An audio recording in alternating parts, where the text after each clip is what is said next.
In the next 45 minutes, I'm going to give you the most in-depth Section 8 training anyone has ever made, including myself. Step by step, I'm going to be taking you through the process that you can use right now to turn $45,000 into $1 million real estate portfolio. Everything from how to find great deals to using other people's money to scale your portfolio. If you've been struggling to find a truly reliable investment strategy or just struggling simply to get into Section 8 at all, this video is for you, so let's get into it. My name is JT Sutterth. I'm a 22-year-old real estate investor. And I have done about $10.2 million of transactions and investments over the course of about 2 years. So here's a couple of my deals.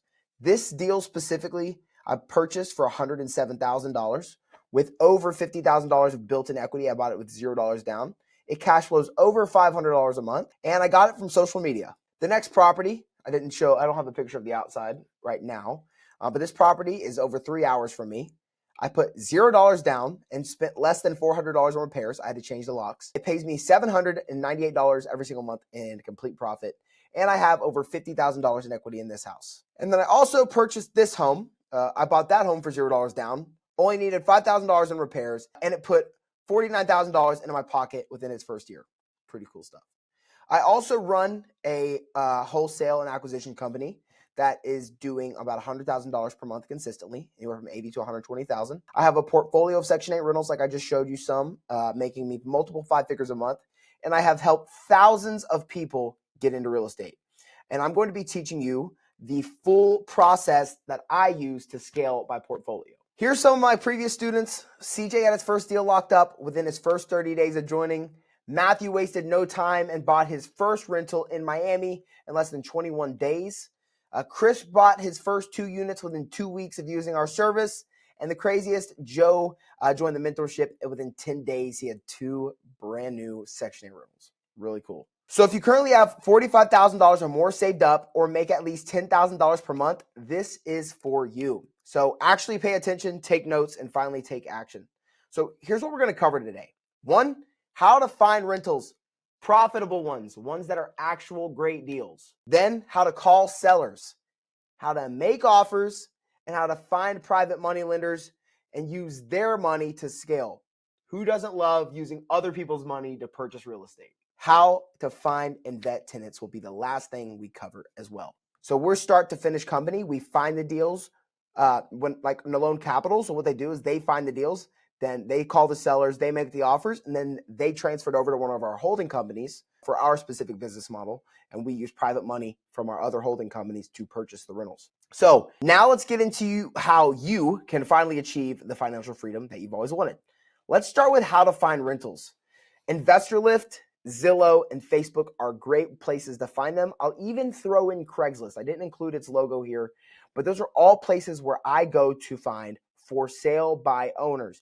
Now, I like to go for sale by owners. Why?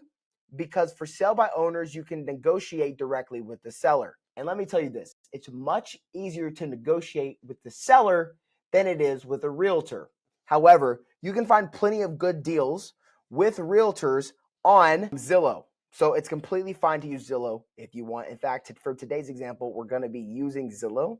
But if you want to find those off-market deals, the deals that not many people have access to, go to InvestorLift and Facebook, or you can go to Zillow's for sale by owner section. So what are we looking for in a home in general to put on the Section 8 program? First and foremost, we're looking for 3 bedrooms, any bathrooms, and a maximum of $100,000. My negotiation skills are pretty solid, so I take it up to a maximum of $120,000, but I suggest that you stay below $100,000. Then you're going to choose a city. I think some great thriving cities right now are Columbus, Ohio, Jackson, Mississippi, Indianapolis, Indiana, Montgomery, Alabama, and Memphis, Tennessee. Those are all incredible markets in terms of economic indicators. Some economic indicators I look for is 1, is the population growing? And 2, how many people are below the poverty line, or what percentage of its population is below the poverty line? Because Section 8 vouchers are they're issued based on if you're in poverty or not in terms of their economic standard of the poverty line. So I'm going to be showing you the process that I use to purchase the majority of my portfolio because I like to put minimal amounts out of pocket. So this specific deal or this specific strategy is what I like to call the BRRRR strategy. Most people call it buy, rehab, rent, refinance, repeat with 4 R's. However, for me specifically, I like a little bit of a different strategy. Think buy, rent, refinance, repeat. I am so good at negotiating that I can usually get deals at 60 to 70% of the as-is value. If you can get a property at 60 to 70% of the as-is value, a private money lender will give you a 100% LTC, or loan to cost loan, meaning you don't have to put any down payment out of pocket. So where can you find a deal for the BRRRR strategy? Like I said, for sale by owners on Zillow, Craigslist, or Facebook, you can go on MLS, which is Zillow. And then you can also look for wholesalers. That's where the majority of people are on Investor Lift, but you can also go to local Facebook groups as well, and local Facebook investor groups, and ask for wholesalers to send you deals to your inbox. So we're going to go first into how to comp properties. So once you have identified a deal you would like to purchase, for one, you need to determine whether or not that property is turnkey. You also need to determine whether or not what kind of property it is. Maybe it's brick, maybe it's siding, maybe it's stucco. You want to know the actual style of the house, because that will come into play later. So you're going to enter that subject address into Zillow. The reason we do that is because it will center us on the map. So if you go ahead and center it on the map, it'll make it easier for you to comp properties, because all you have to do is press the plus button and minus button to decrease your radius when looking for comps. So then, as you can see here, this house for sale, asking $55,000, needs some medium light rehab here. It's a 3-bed, 1-bath in Memphis. We're going to go back to search. Now, it's perfectly centered on the screen. So all you have to do is change this from for sale to sold. And then you want to match it to whatever bedroom count it is. And you can put up to 100,000, or you can put no max here. But you want to make sure it's an exact match for whatever bedroom count you have here. There is actually a check mark here where you can put exact match. Then you're going to search for renovated properties with a similar style to see what they sold for. And when I mean similar style, I mean this one is 1 floor. So is this property 1 floor? Yes. Is this one a 3-bed, 1-bath? Yes, this one is a 3-bed, 1-bath. Is this house partially brick? This house was partially brick as well. So now we know we have a comparable. And we find out the properties that are selling fully renovated, that are similar style in the same area, are selling for $100,000. That must mean if our property is almost the exact same, or it will be after we've renovated the property, then how much will it be worth? Most likely $100,000, because that's what an appraiser is going to look at when they go to appraise the value of the property using the sales comparison approach. Meaning they'll be looking at what other homes are selling for, and your home, if it's similar to that home when renovated, it will probably sell for the same price. So next we want to find out how much HUD, or how much Section 8 will actually be paying for rent. So you're going to go to small area fair market rent, okay? Not many gurus are going to tell you about small area fair market rent. They're going to tell you about fair market rent, which is county-wide data. But the more specific localized data is on small area fair market rent. And many times it is actually much smaller than what you see on the county portion. So you want to make sure you're using small area fair market rent by actually looking up the metro area, not the county. Then they're not actually going to pay this full rental amount. They usually pay about 80% of it. Actually, they usually pay about 90-ish%, but I like to be conservative in my estimates, so we put 80% there. There are the 2 links to the small area fair market rent if you guys need that. That way you guys can go find this directly. So then you're going to go find how much the taxes are on this property. All this is going to make sense in a moment. So on Zillow, you will click the property that we're planning on purchasing, and you'll scroll down to the description until you see this: tax assessed value, annual tax amount, price range, and date on market. We care about this annual tax amount. This is how much we'll be paying per year. And the best thing you can do for any rental or acquisition is be conservative. The reason we want to be conservative is, imagine this. Imagine you think you're going to make $500, but you only make $400. Wouldn't you be upset? But what if you thought you were only going to make $300 and you made $400? You thought you were going to make different things, but you made the same amount. One of them, we set expectations extremely realistic, so we only can go above. The other one, we're extremely optimistic and we go below, and it hurts our momentum because we feel like it's not working. It's a very big psychological aspect to be able to keep pursuing properties even when being told no so many times. So make sure you keep your momentum by underwriting realistically and extremely conservatively. Next, we have insurance. For single family homes, I plan on $1,200 insurance. For duplexes, I assume $2,200 in insurance. For triplexes, I assume $3,000 insurance. And for quadplexes, I assume $3,600 insurance. So that is for most states. That is not a set in stone number. That is based on my properties. I'm looking at averages and adding a couple $100 to be conservative. Now, in Louisiana and Florida, the insurance is way higher just because they're coastal states and they tend to get hit with hurricanes a lot. And it's just a lot of insurance companies don't want to be there. So then you're going to go plug it into our calculator. You should have our calculator. If you don't, it'll be the top link in the bio. It'll be in our free community where we have calculators, contracts, resources, and many other negotiation tools that you can go out and use to be successful in real estate without using any of my help. I guess all of that would be my help, but without paying anyone to help you. So first you're going to put in the full fair market rent in this blue box. You're not going to input anything in the green or the yellow boxes, only fill out the blue boxes. Then you're going to put in your taxes, which are 20%, or sorry, your taxes, which is this number, plus 20%. But if it's a low number, like if it's in the 400s, if it's less than $1,000, I actually put about a $200 addition there. I don't just add 20%. I do about a $200 increase to the taxes to be conservative. But if it is over $1,000, I do 20%. Then the insurance estimate, depending on if it's a single family home, multifamily home, whatever it may be, you want to put in the amount that we have up here. So for this single family home, it was $1,200. And then ARV. So you're not going to put anything in this box. You're going to post it here. So remember, ARV is after repair value. How much will this home be worth once it's completely renovated? The way you can find that out again is through the comping method I discussed earlier using the sales comparison approach. Depending on your market, sometimes there won't be a listed sales price. That is actually fine. What you have to do instead is you have to go look at the listing price in the listing history in the Zillow description, see what it went pending for, and then multiply by 0.95. That's our best guess of what it sold for. You can also buy softwares like PropStream and see what it sold for based on their records. Now, once you have that ARV, then you're going to put in repairs. For this property, it was about a medium rehab, and so I put $35,000 in repairs. What I recommend you do is having a contractor give you a rough estimate, or by looking up how much things cost on Google in that area. So you may have to get a new roof. How much is a new roof costing in Memphis right now?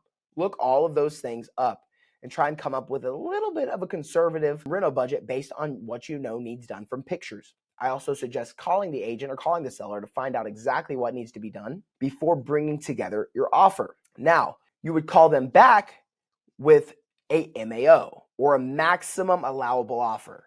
It does not matter what their purchase price is or what their asking price is. It only matters what our maximum allowable offer is.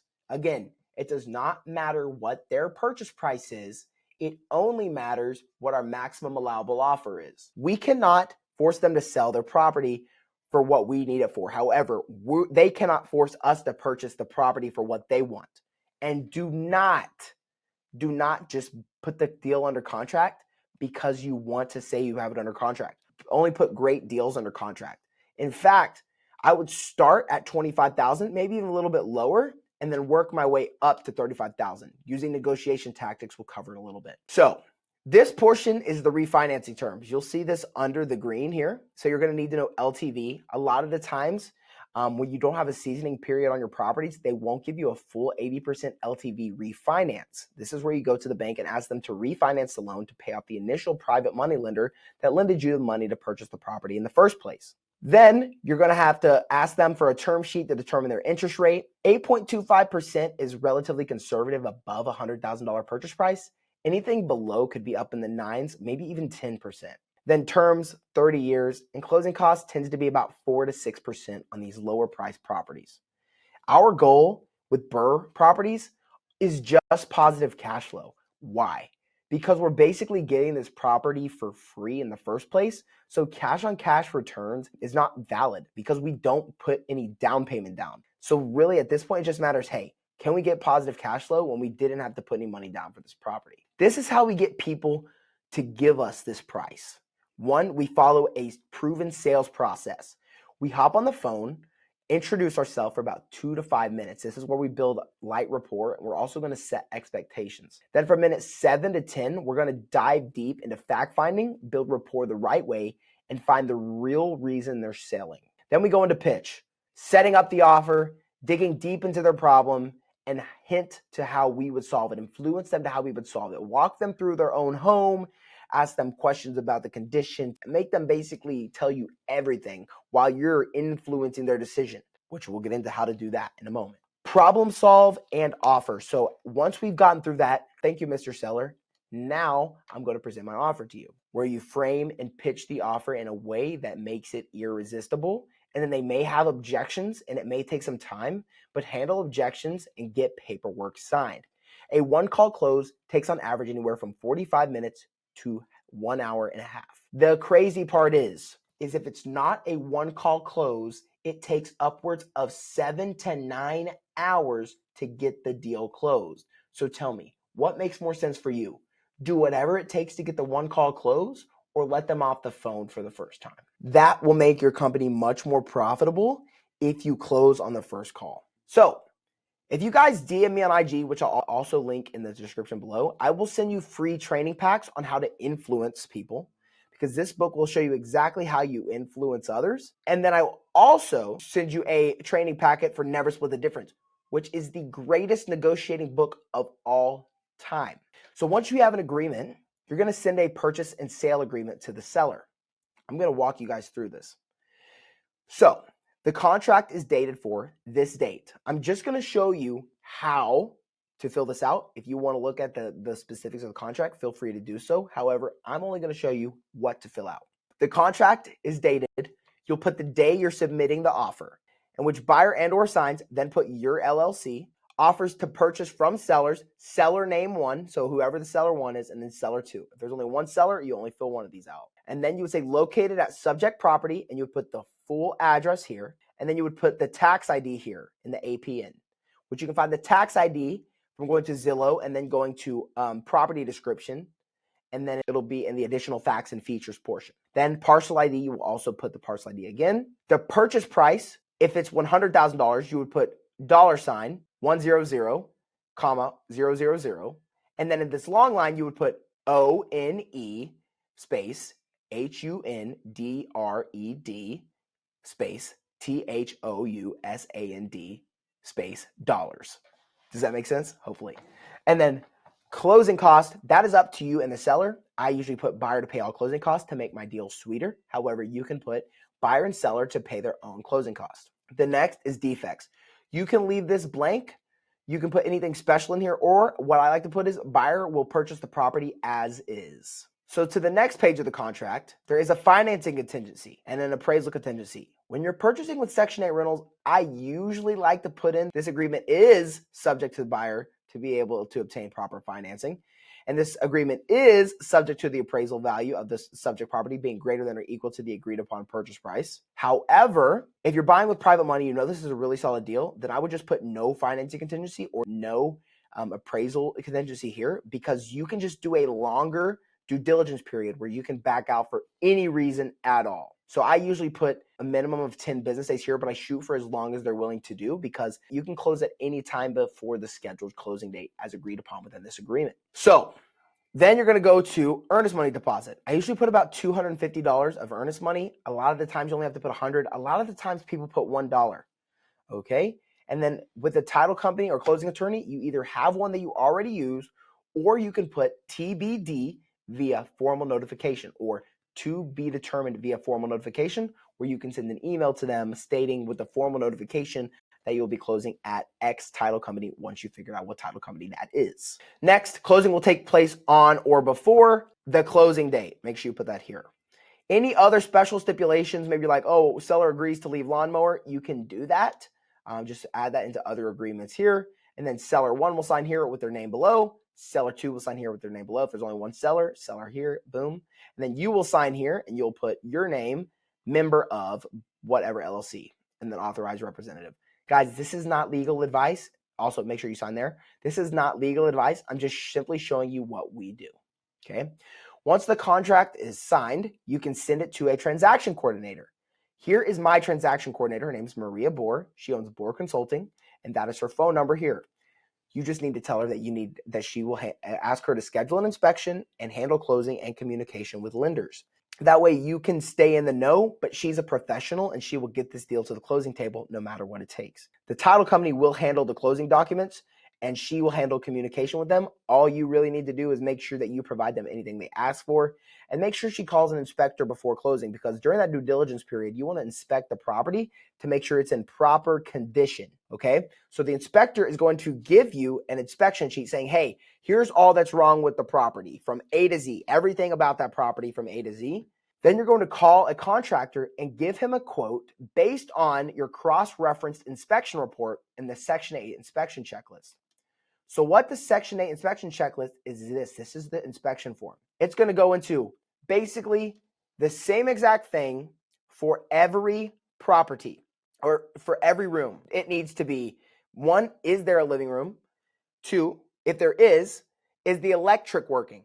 And if the electric is working, are there at least 2 working outlets, or is there 1 working outlet and 1 working light fixture? Are there any electrical hazards in the room? Are all windows and doors that are accessible from the outside lockable?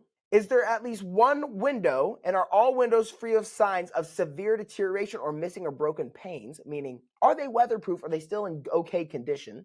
Is the ceiling free from hazardous defects? Are the walls sound? So basically, is it structurally sound? Is the floor sound? Basically, is the floor caving in, or is the floor in okay condition, livable? And then, is there any lead-based paint surfaces? That's basically what they're looking for in every room, right?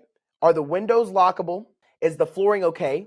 Is there any paint defects? Is there any chipping paint? Is the electrical working fine? And is the plumbing working fine? That's through the entire house. That's all they really care about, the big things. And here's another thing I would say here. Do not add any luxuries to this home. Keep it bare minimum. Make sure the property's in good condition. Provide a fridge and a stove, but no extra amenities. For me specifically, if I don't even like them to have washer and dryer in, because it can create a massive issue in the future if it gets flooded, right? So they're also going to make sure that the oven and refrigerator are in proper condition, and that the sinks work in your kitchen. And then, of course, the sinks and the shower heads and all of that in the bathrooms need to be working as well, making sure that it's flowing properly. But guys, they're not doing some deep dive, massive inspection. They're making sure, hey, is this place weatherproof? Is it safe? Are the windows lockable? Is the property condition safe? Is it livable? Or is it in disrepair? Or is it in a way that a slumlord would do this? We're not slumlords. We keep our properties in excellent condition, making sure they have a good, safe place to live. Once you give the contractor what needs to be fixed based on your cross-reference report with this inspection checklist, have the contractor give you a quote, okay? Purchase price plus renovations has to be less than 70% of the ARV.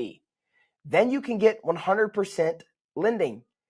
If you need my personal lender, DM me on IG, or you can join the free school community linked in the bio. Guys, I give away my free private money lender, someone who has lended me hundreds and hundreds and hundreds of thousands, if not millions of dollars, and he gives you guys the opportunity to use him. He gives 100% LTC as long as it is 70% or below, and in specific markets, he will actually do up to 75% of ARV, which is awesome. If you don't want to use my guy, or if he won't work with you, here's how I found my private money lenders. I was going to my local real estate meetups. So ours are called Knoxville's Best Real Estate Meetup, and then Grid, Knoxville Investor Mastermind. I met all of my private money lenders here. And then I also go to meetup.com to meet with people for real estate meetups. Real estate meetups have put millions of dollars in my hand when I didn't have millions of dollars liquid. Okay. Once you've identified the contracting price and you identified the lending, the next thing you need to do is close on the property.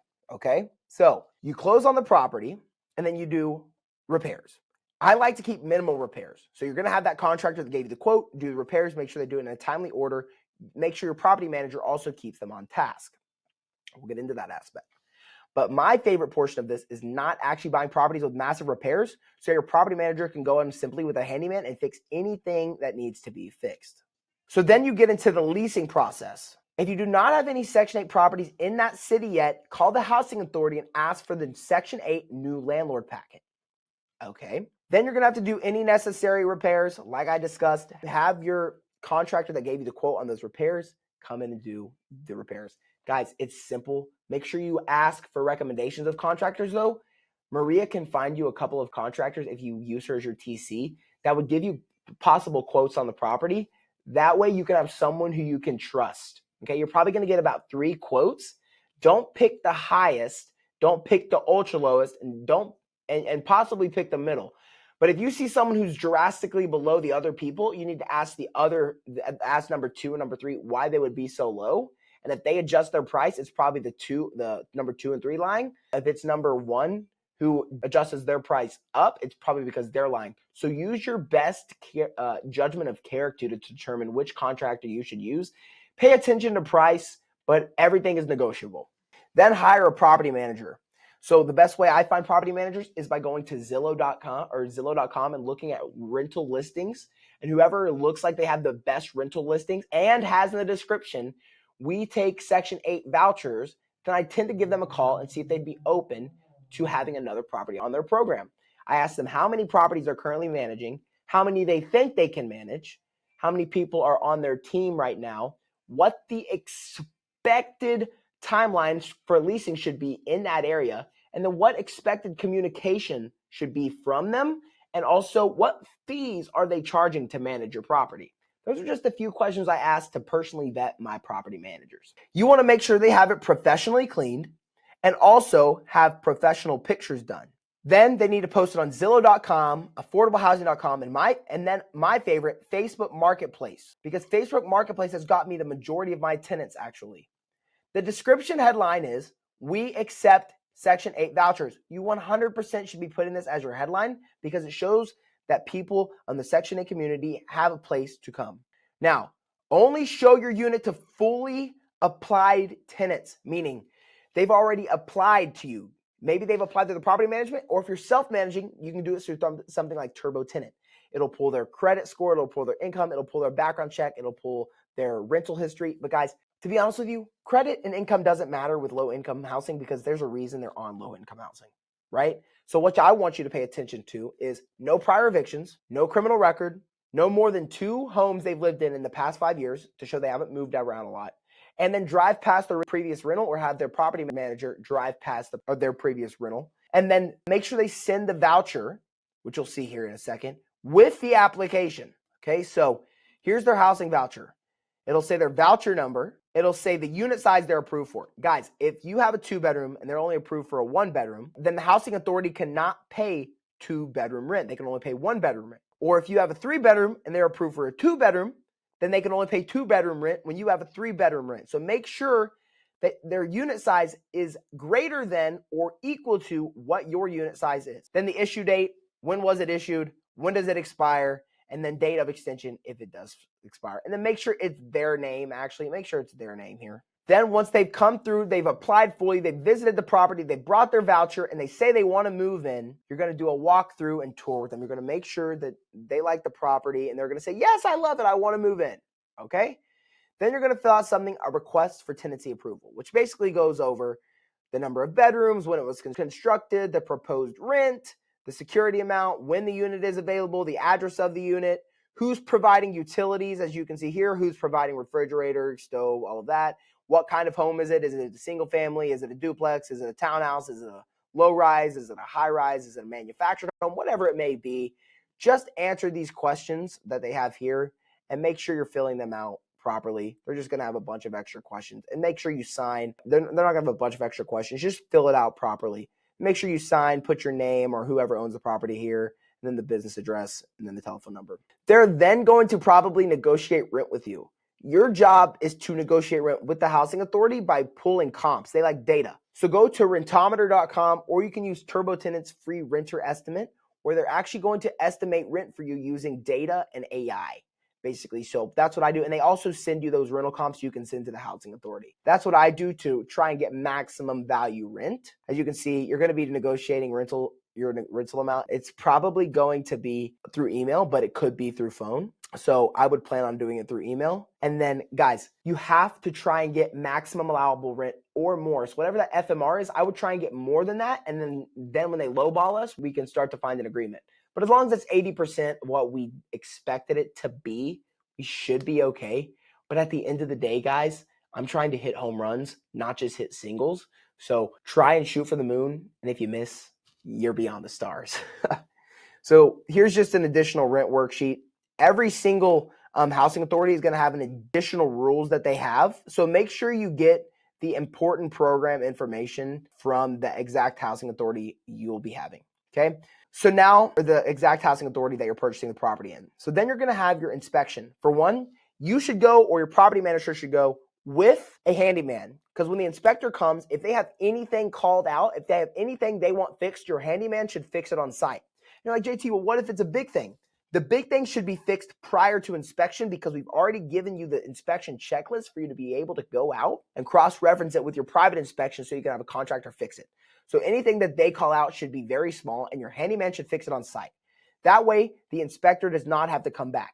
When the inspector does not have to come back, automatically, they like you more because you didn't waste their time. 2, they know you're a serious investor.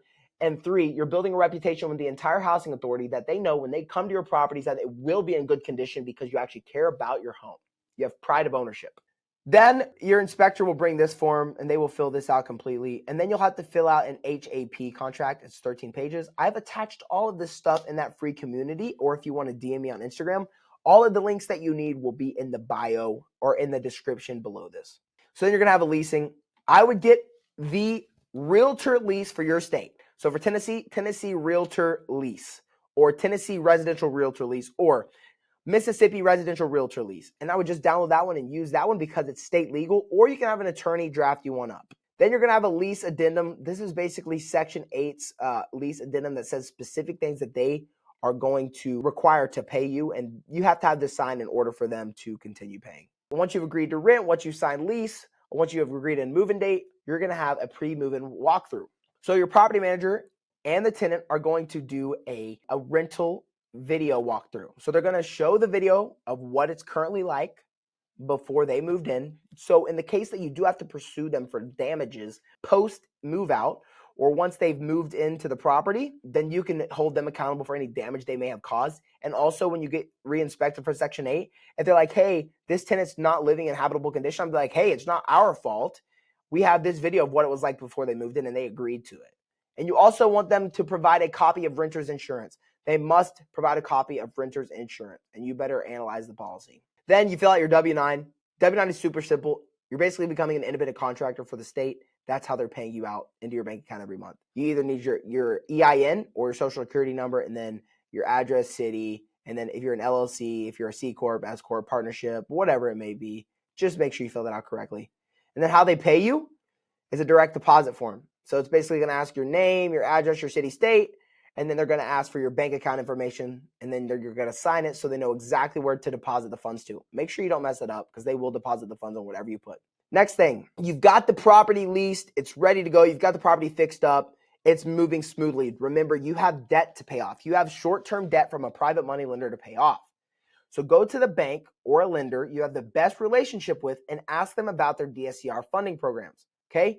If you're refinancing or purchasing, but the big thing is we're going to be doing a refi here.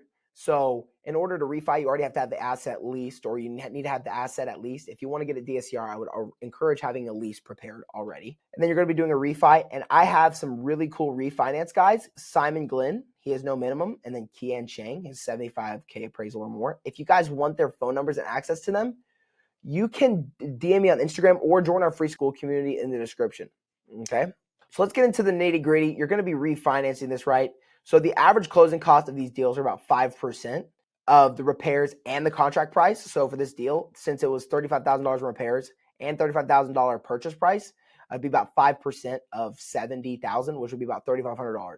So that deal, I'd have to come about $3,500 in closing costs. And so then I would have refinancing terms here like we discussed, and then the goal would be to get positive cash flow. So if we put $3,500 down and made about $310 per month, it would be a massive return. Again, our refinance DSCR lenders will lend anywhere from 70 to 80% of the new appraisal value. The new appraisal value is kind of what you put as ARV, and I would keep running appraisers until you get the number that you want to see. You can redo appraisals, and you can actually send them comps and justify why you believe your property is worth something. So I would talk to the appraiser before actually running the appraisal. But the DSCR long-term or permanent debt lender is going to lend somewhere from 70 to 80%, especially if you have no seasoning. It'll be close to the 70% side. Seasoning means you've only held the property for like 1 to 2 months. Usually they require a minimum of 6 months, but you can get terms still with at around 70 to 80% of the cash out DSCR value.